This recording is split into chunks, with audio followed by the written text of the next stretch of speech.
So what's up mga tol, nandito tayo ngayon. Naglalakad pababa sa kalsada, maulan.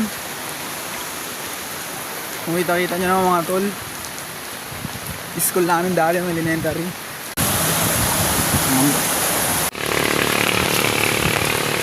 Yan mga tol, oh. Malakas ang ulan dito mga tol, guys. Woo! Yan,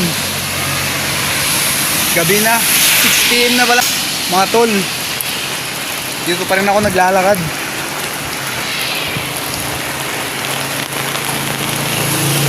Okay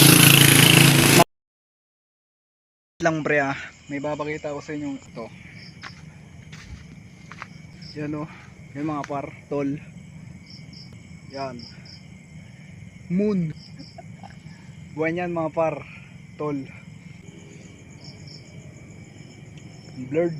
Ang ganda, di ba? Ang ganda, di ba mga tol? October 5, 8 PM. Ganda ng buwan. Di ba? Yan, tama na.